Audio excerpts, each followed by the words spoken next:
back. Murphy kept it moving forward. Gibbons hacks it. Off hands Casbolt. He's wrestling. He's trying to take them all on. Fisher, clever. Murphy, the veteran. The sidestep. The banana. Mark Murphy to try and win it for the Blues at the death. They swamped the veteran. And they cause a huge upset in the West. The Blues with a big victory by 4 points. What's up, everyone? It's the day after. Welcome to the Blue Abroad review. Unbelievable scenes yesterday as the boys got their third win of the season against the Dockers, 79-75. Everything going against us. We lose Cripps, we lose Harry, we lose Charlie early in the game. And, you know, it was just one of those gritty wins. I can't help but feel like this is really going to be the start of a run for us, a real club-defining win. It gives the boys a lot of confidence going into the future, moving forward. A lot of young guys who were really put in a position where they had no choice but to perform. And I am over the moon. There's nothing like winning a game of footy, especially when you're in the position that we've been in for the last few years. Obviously, it's been a slog. We've turned against our own players, we've turned against our own supporters, but it's just so bittersweet to get this win. Really, really proud of the guys' effort. We started off 3-32 at quarter time. It looked dead and buried. It just looked like one of those disaster days. Damage control, GWS away, Freo away or at home last year. Just a horrific day. I didn't think they'd have any belief, but to their credit, they dug deep, they kept going, and they got the rewards for it in the end. So really, really pleased with what I saw. Going to go through the boys, give them a player review, and I'm sure this one will be done with a little bit more of a smile. Really, really happy to be doing this one. Starting in the back line, Liam Jones, Levi Casbolt, and Cade Simpson. Jones came back, and it was like he never left, and that's really impressive given that he had a really bad concussion. He was out for 6 weeks or so, and he just slotted in. He was his prolific best, his intercept best. He was flying for those marks, provided a really strong contest. So I gave him a 9 for his game. Levi Casbolt, he presented well. Got a left foot perler inside 50 to Gibbons, which set up a goal, and he kicked a goal in the third quarter in a ruck contest free kick that he was given. And I talk a lot about him lately and how he's a player that can go forward, go back and play in the midfield and impact, and he did that yesterday, and that's a very rare commodity to have in the AFL in 2019. I thought he was outstanding. I gave him an 8 for his game. Simo, he was down in his output, but he took his moment. That goal in the fourth quarter really lifted us. I gave him a 6 for his game, just above a pass mark. Caleb Marchbank, he read the ball really well yesterday. He had the 22 touches, I believe. Yeah, he had the 22 touches, and that's big for a guy of his stature. We don't need him to get a lot of the ball, but he was sort of back to his intercept best. Read the play well. Our whole backline needs a lot of credit because they were just so solid. Every time the ball came there was a lot of confidence from me that everything would be okay. So I gave Caleb Marchbank an 8.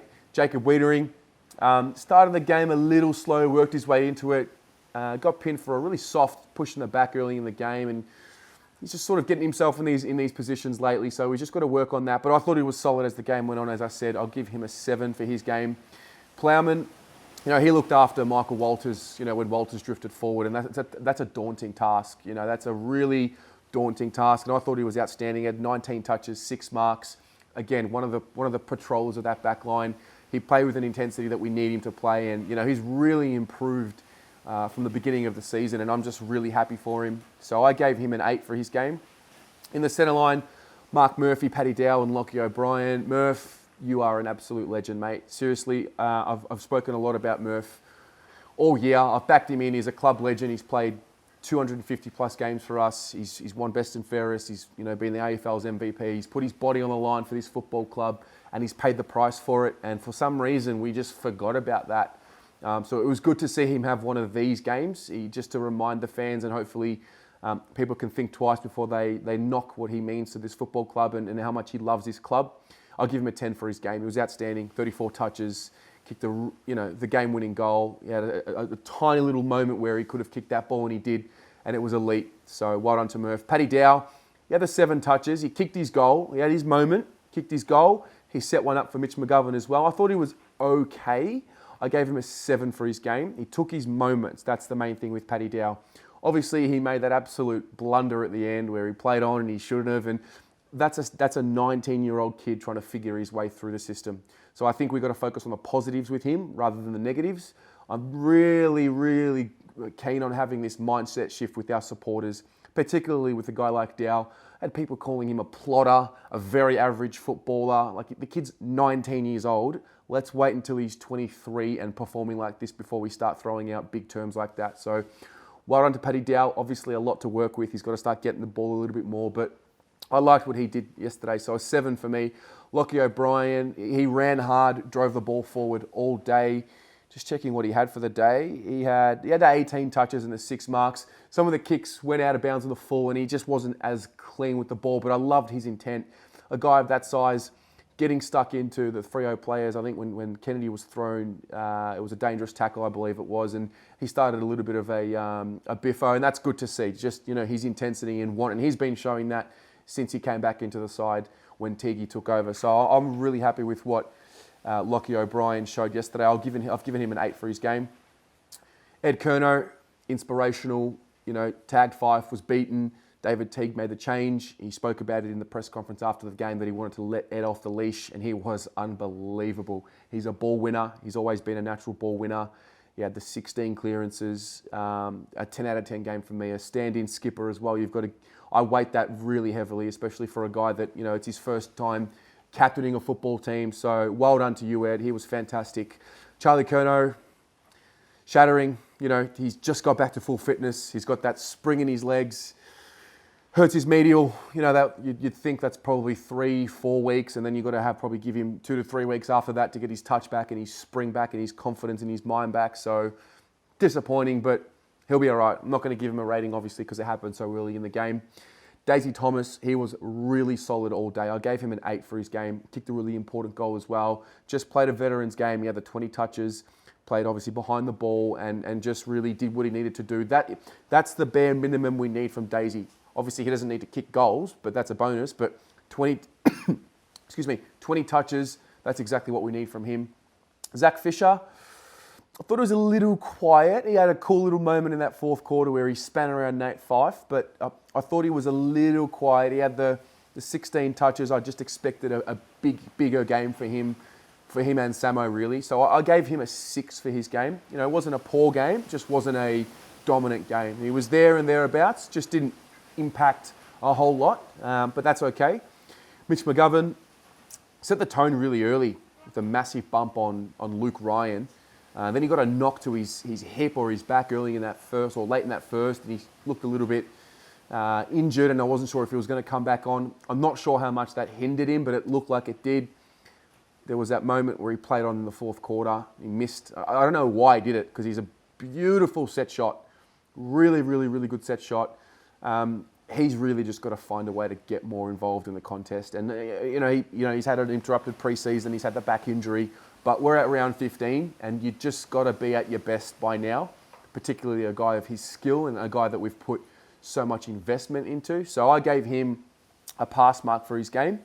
Gibbons, I thought he was okay. He was he's a smart footballer. He knows how to get in the right positions. I gave him a 6 for his game. Didn't have a poor game. Just did his thing, kicked his goal, laid tackles, put the forward pressure on. So well done to him. Matty Cruiser, Will Setterfield and Sam Walsh. Cruiser was pushed in the back twice in the ruck contests yesterday. Just blatantly pushed out, and for whatever reason it wasn't paid.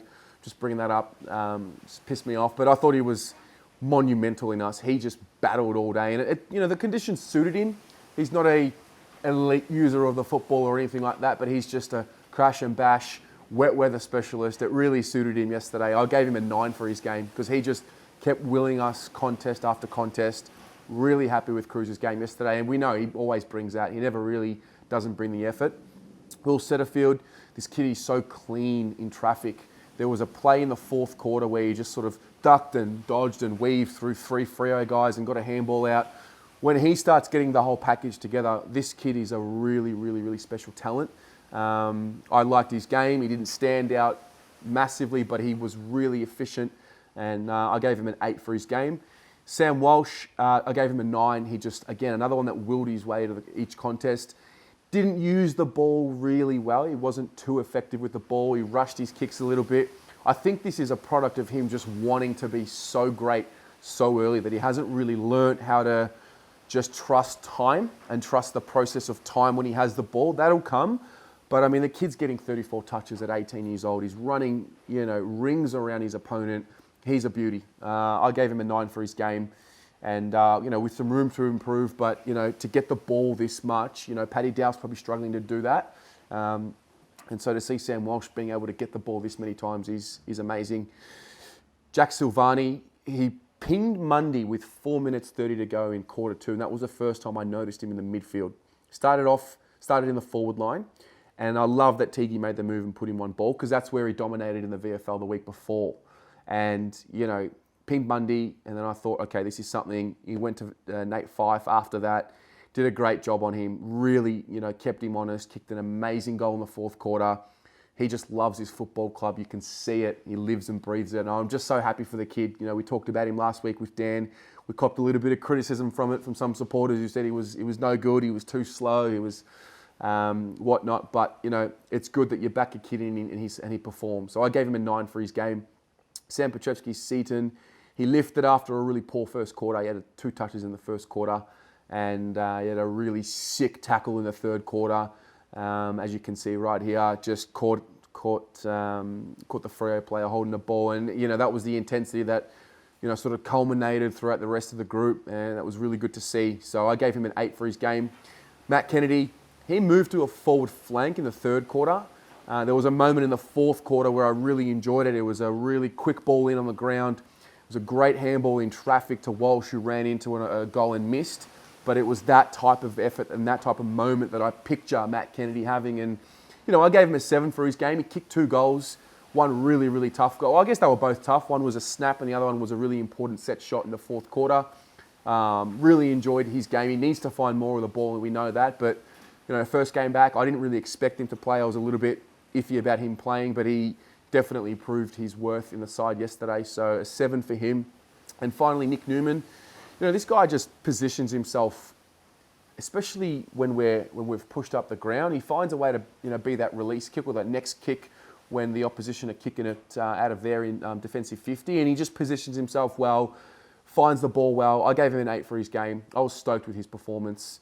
So that's that. I'm buzzing, absolutely buzzing. I cannot wait to read every article, watch every program this week. This one will come out before any of the other programs start. So let me know what you thought in the comments below. Any thoughts that I missed out, any particular moments that stood out for you, let me know in the comments below. I'd love to have a chat with you guys. The energy on the page yesterday and just throughout the internet, Twitter and Facebook, even Instagram was really cool. Really cool to see everyone reaching out, sharing their reaction videos. We're really building a solid community, and as we start winning, it's going to be a lot easier to experience happiness. But stay the course, because the boys showed yesterday that there is a turning point, and I think we've just had it. So with that, go the mighty Blue Boys, and I'll speak to you soon.